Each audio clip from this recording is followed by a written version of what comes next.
Hello! Today for review I've got a recently released digital audio player made by Shanling. Its name is M2x.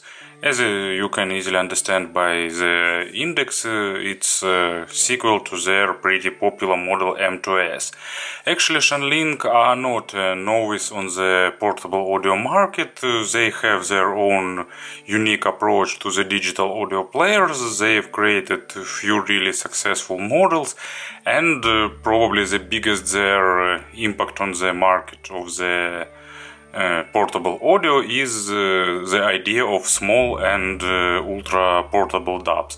M1 was great, M0 was small, and they really, bring this trend into attention that many audiophiles want something really small.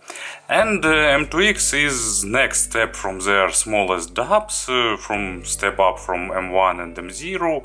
Actually, I'm still waiting for something like M1s or M1x, so it's not big, it's not small, average size DAB, medium model in their lineup. Unfortunately, I skipped their M5s. I didn't manage to get it as a loan because it's not really popular in local stores. But M2x is here, and I'm ready to tell about it. They're using single AK4490 as digital tonal converter, OPA as operational amplifier. Player is running their own operation system, and it's equipped with Wi-Fi and Bluetooth. It supports different sophisticated scenarios like receive signal via Bluetooth and output it to USB or vice versa. So it's pretty universal in terms of connectivity. It has both single-ended and balanced output. If I remember right, power from single-ended out is 110 milliwatts for 32 ohms load, and from balanced is it's a bit bigger, but not actually 2 times bigger, and target price is about $220. So I think it's enough about specifications, and now let's have a closer look. Box is fairly simple with nice polygraphy. As you can see, there are 3 different color versions of this player currently. Short information on the back panel, and as usual, traditionally, inside there is another box made of black cardboard. Inside we'll have player itself,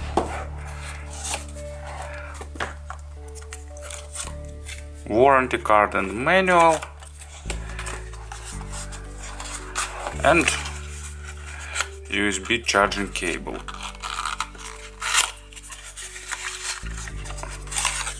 So USB-C cable is pretty nice.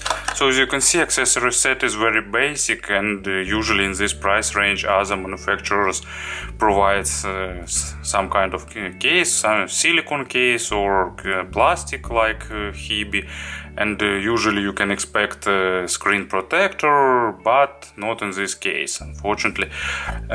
Pretty nice Fox leather case is available on the AliExpress for another $18 or $20, so I really suggest you to get it with player.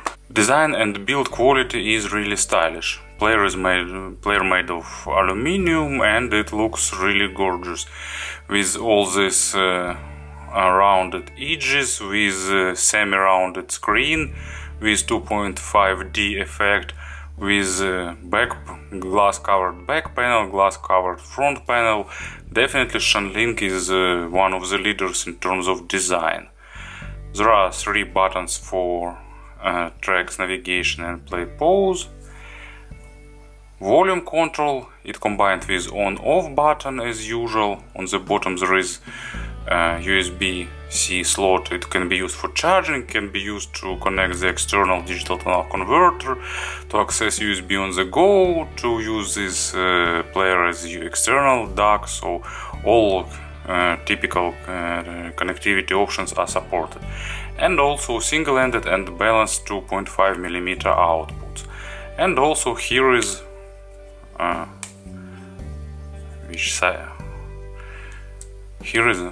microSD slot. Of course, it supports all microSD it supports microSD of any size.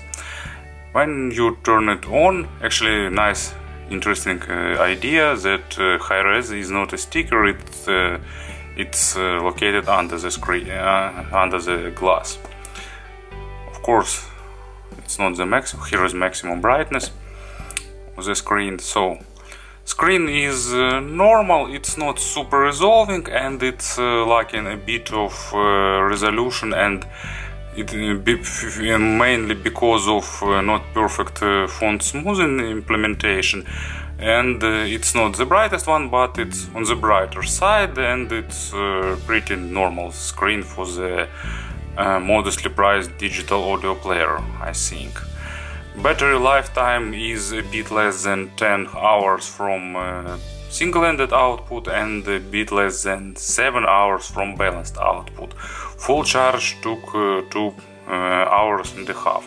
Probably it's not a record figures, but closer to average nowadays. And let me do small size comparison. Actually, as you can see, for example, FIO M6 is smaller in all dimensions, even in this funny leather case. Actually, if I remove this case, the difference will be even more noticeable.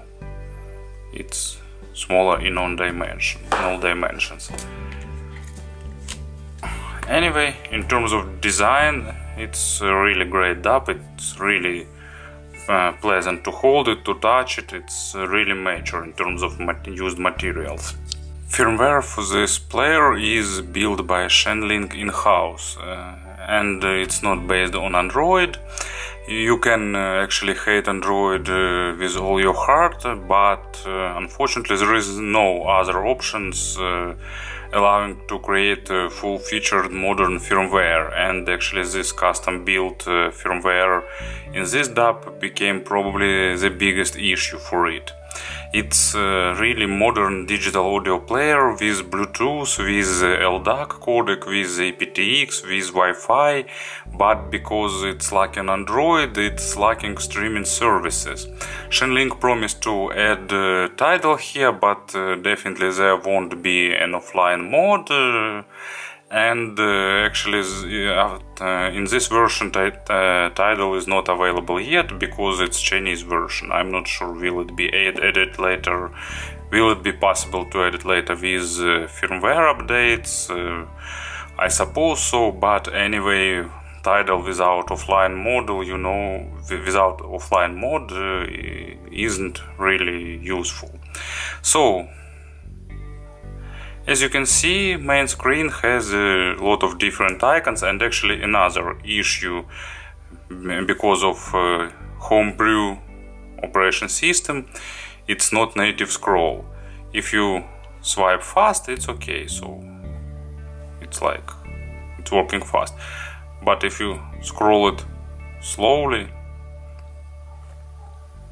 you can see what happens. So scrolling doesn't feel native, especially for iOS users and for more users of modern Android smartphones. But of course, for DAP, I think it's not really critical. You can customize this home screen. You can select what icons do you need and what items you don't need. I turned off separate menu item for high-res files, for composers list and for playlist, because I don't use these features much. So here is folder browser, traditional SD card and USB on the go. Actually there is nice gesture, swiping from bottom you will get to this menu screen. Artist, there are mass management options, and there is in all menus there is a button that will bring you to now playing screen instantly. Album, everything is pretty traditional. All songs in one list. Favorites, most frequently played tracks, recently played tracks and recently added, and 2 settings. Playback, Here you can select maximum volume, default volume, resume mode, gapeless playback, equalizer, it's typical 10-band equalizer, gain, high and low, filter, channel balance, play mode, and should it skip to next folder while playing, and system settings, media library update, wireless settings, so Wi-Fi, Bluetooth, so you can turn Wi-Fi on.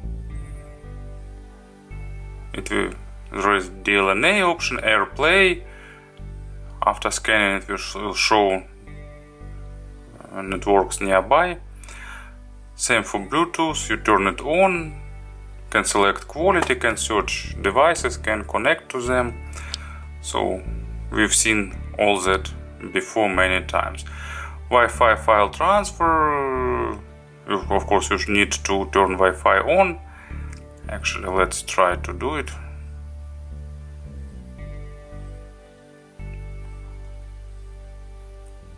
I'm not connected to the library or to the Wi-Fi network, so here is connected. You can visit this address in your browser and you will be able to upload files. Screen brightness, it's on maximum level. As you can see, it's not super bright, but actually in real life it's normal. Not the brightest, but not the worst. I got bright studio lights, so it looks a bit dimmer than it is in real life. Idle sleep timer if you need it, USB mode, digital to analog converter or USB flash. You can select clock, lock screen settings if you need it. Double click to wake up. If you turn this option, you will have to press this button 2 times. Button lock, what button should be worked when screen is locked? DSD output mode, USB audio output, output options, headphone out or line out if you need. There are 4 different themes, but actually I can say that only 2 of them are normal, because second and third one I'm not sure. Probably it's for people who have some problems with their eyes, or I don't know, but these 2 options are just some kind of black and white icons.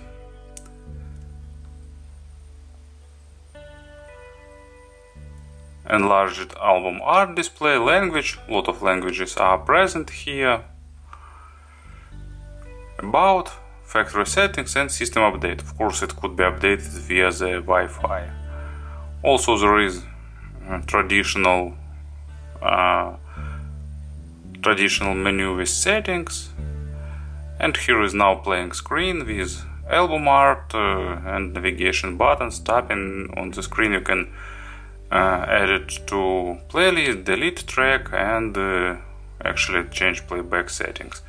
So in terms of firmware, player is pretty stable, no big issues, but of course glitches with animation and not native scrolling and lack of streaming media, at least for now, makes this player a bit worse than its competitors in this price range. And of course about the sound. You know, currently on market, in my opinion, there are 3 budget players that offers the best experience, best value for their price.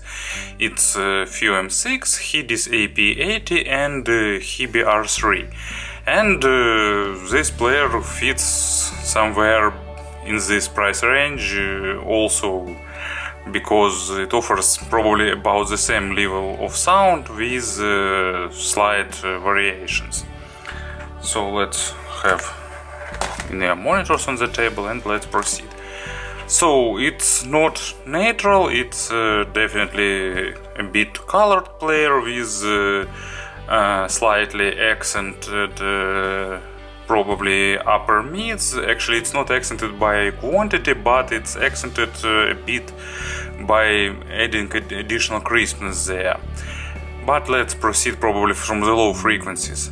Base is normal, it has okay resolution for this price range. Depth isn't the biggest, but deep layers of base are present. They are not perfectly controlled, but anyway they are present, and control is acceptable probably. Not the best, not the worst. And mid base is controlled better. It's pretty energetic with good resolution, with normal texturing, with pretty good layering. Especially it's good on the real instruments. Probably not at least to my taste, not an option for the tracks with a lot of synthesized low frequencies, but for the real low bass it's nice. And as an example, I've got Tuomas Holopainen solo album. If you don't know who is Tuomas Holopainen, it's main engine of Nightwish, probably main composer of this great band. A few years ago he released a symphonic album about Scrooge, and I really like it. And the track named Duel and Cloudscapes, it's full of low frequencies with big drum, and with this dub it sounds really energetic. It's lacking a bit of this deepest layers of this drum, but still pretty okay. Mids are a bit highlighted in terms of emotion, so it's not a player for those who need accent on the micro details. It's more playing in macro style, it's highlighting emotions, it's highlighting some punches, some kicks, so macro style representation. Resolution is normal. Imaginary soundstage is about average in width and a bit below average in depth, so normal stage for this price range too. It's really good in representing vocals, especially female, because of this bit added clarity on the upper mids, and it's pretty fun with some instruments that are fitting to the upper mid part. As an example, actually what I've got, it's Beatles' Help. I really like this album created for the Cirque du Soleil named Love. It's remaster and like kind of the best compilation. Really best tracks in pretty good remastered, with pretty good remaster probably. Sometimes it's hard to find proper words, and of course it's a pretty fast track, and it's full of instruments and all small nuances, and it really fits the representation of this dub. And treble is normal, it's not rich treble of some expensive dubs, but it's on par with other dubs of this segment. Don't expect superb layering or super far extension like in mid segment or upper range dubs, but it's still pretty natural, a bit with a bit faster than attacks and decays than they should be, but still sounds pretty natural without some aggressive forwardness, so pretty good treble that fits general representation of this dub. And as an example of treble, I've got Pink Floyd, Fat Old Sun. I think you heard this track and you understand why I selected it. Lot of percussion and high-pitched instruments, and this player plays them not perfectly, but okay, for this price range pretty good. Of course it requires some headphones or earphones with normal sensitivity. It's not the most powerful, because about from 100 to 150 milliwatts for 32 ohms load, it's not a lot of power, but of course it will be enough for vast majority of in-ear monitors. It will be enough for the for many headphones, so there won't be big issues. It has good black background, no noticeable background noise, especially if you playing tracks just from microSD with all wireless interfaces off. So it's it's not some breakthrough, not player that plays above its price range, but it's still honest DAB in this price range, offering pretty normal and well-balanced sound. And a few words about comparison. First of all, this player is a definitive upgrade over M2s, because M2s sounded a bit flat and lifeless, and M2x fixes that. It's probably close to M3s, but I can't do detailed comparisons because I don't own M3s for quite a long time. It was a loan unit and I returned it long ago. And of course another DABs in this price segment that I've already named. So FiiO M6 probably a bit more neutral, with a bit better representation of ends of spectrum, while M2x is a bit better on mids and especially in terms of clarity. And also FiiO offers much more features, of course, thanks to the Android operation system, but at the same time Android probably is a bit less smooth. But actually, as you can see, this player is also not perfect in this aspect, because there are glitches with animation and so on. Hidis AP80 is a DAB for those who are focused on the details. It's a bit brighter and a bit on the neutral side, but it's all about the micro detailization. Of course, compared to all other DABs in this price range, and also it has less features than all other DABs. It doesn't have Wi-Fi, so no streaming absolutely.